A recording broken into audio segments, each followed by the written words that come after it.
सिर्फ 24 घंटे और चांदी के दाम 4% से ज्यादा डूब गए। सोना भी लगातार चौथे हफ्ते गिरावट की ओर बढ़ रहा है। लेकिन सबसे बड़ा सवाल यह है कि क्या दुनिया के सबसे बड़े खरीदार चीन ने बाजार का मूड बदल दिया है या फिर इसके पीछे अमेरिका का कोई बड़ा गेम चल रहा है। चलिए आसान भाषा में पूरी कहानी को समझते हैं। अगर आप सोना या चांदी में निवेश करते हैं या फिर आगे खरीदने की सोच रहे हैं तो ये खबर आपके लिए अहम है। भारत में आज मुहर्रम की वजह से कमोडिटी बाजार बंद है, लेकिन गुरुवार के दिन सोना 1,43,000 के लेवल पर बंद हुआ, वहीं चांदी 2,19,600 के लेवल पर बंद हुई। लेकिन अंतर्राष्ट्रीय बाजार में प्रीशियस मेटल्स में बड़ी हलचल देखने को मिल रही है। कॉमेक्स पर चांदी 4.44% गिरकर $55.77 प्रति आउंस पर आ गई, जबकि सोना भी 1.11% टूटकर $4,002 प्रति आउंस पर कारोबार करता दिखा। यानी कि पूरे प्रीशियस मेटल्स मार्केट में दबाव देखने को मिल रहा है। अब सवाल है कि आखिर ऐसा क्या हुआ है।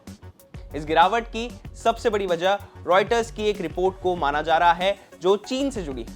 चीन दुनिया के सबसे बड़े सोना उपभोक्ताओं में से एक है, लेकिन रॉयटर्स की रिपोर्ट के मुताबिक मई महीने में हांगकांग के जरिए चीन का शुद्ध सोना आयात करीब 38% घट गया है।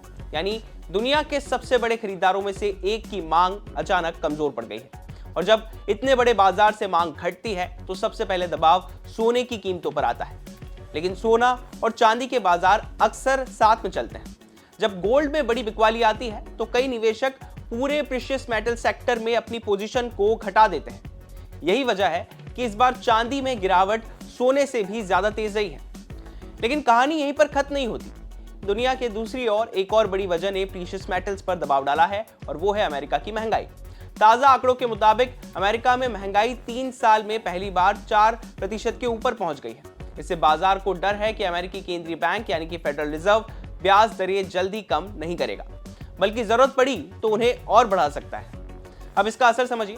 सोना और चांदी कोई ब्याज नहीं देते। ऐसे में जब ब्याज दरें बढ़ने की उम्मीद बनती है तो निवेशक इनसे पैसा निकालकर बॉन्ड जैसे ब्याज देने वाली संपत्तियों में लगाने लगते हैं। यही वजह है कि बिकवाली और तेज हो गई। और तीसरी वजह है मजबूत होता अमेरिकी डॉलर। डॉलर जितना मजबूत होता है, दूसरे देशों के लिए सोना और चांदी खरीदना उतना ही महंगा पड़ता है।